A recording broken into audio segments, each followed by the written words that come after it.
جی حافظ عدیل صاحب یہ بتائیں کہ شب برات کی فضیلت کے متعلق اللہ کے نبی نے کیا فرمایا؟ اللہ کے نبی نے فرمایا، حضرت علی کرم اللہ تعالی وجہہ الکریم آپ فرماتے ہیں کہ محمد مصطفیٰ مدینہ کے تاجدار آمنہ کے لال نے فرمایا، جب یہ مہینہ آتا ہے 15 شعبان المعظم کی رات،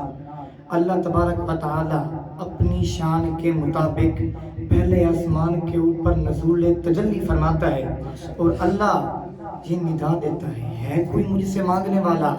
کہ میں اس کی توبوں کو قبول کروں، ہے کوئی مجھ سے اپنی گناہوں کو بخشنوانے والا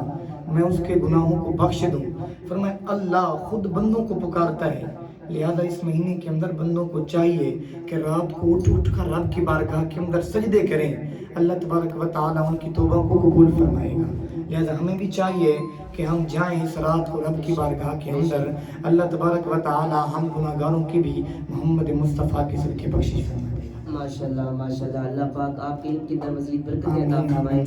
اچھا یہ بھی بیان فرما دیں کہ گناہ گاروں کی شفاعت کے متعلق کوئی حدیث بھی بیان فرما دیں۔ اس کے متعلق حضرت ام عائشہ صدیقہ رضی اللہ تعالی عنہ آپ فرماتی ہیں کہ محمد مصطفیٰ نے فرمایا کہ اس رات اللہ تبارک و تعالی میری گناہ گار امت کو فرمایا جو بنو قلب کی قبیلے کی جو بکریاں ہیں ان کے بالوں سے زیادہ اللہ تبارک و تعالی میری گناہ گار امت کی بخشش فرما دیتا ہے۔ اچھا یہ بھی بتا دیں کہ شب برات کی رات کے اندر قبرستان کے اندر جانا کیسا ہے؟ اس کے متعلق بھی حضرت ام عائشہ صدیقہ رضی اللہ تعالی عنہ آپ بیان فرماتی ہیں کہ میں نے اپنے بستر کے اوپر محمد مصطفیٰ کو نہ پایا،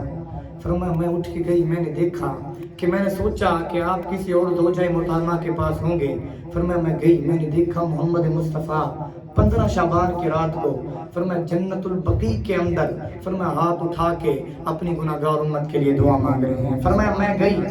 فرمایا میں نے دیکھا، فرمایا اللہ کے نبی نے فرمایا اے عائشہ اکنتی تخافین ان یحیف اللہ علیک ورسولہ، کیا تو نے یہ خوف کھایا، کیا تو نے یہ سوچ لیا کہ اللہ اور اس کا رسول فرمایا تمہارے ساتھ دھوکہ کریں گے؟ فرمایا حضرت عائشہ صدیقہ فرماتی ہیں میں نے عرض کی یا رسول اللہ صلی اللہ علیہ وسلم، یا رسول اللہ میں نے گمان کیا کہ آپ کسی اور ازواج محترمہ کے پاس ہوں گے۔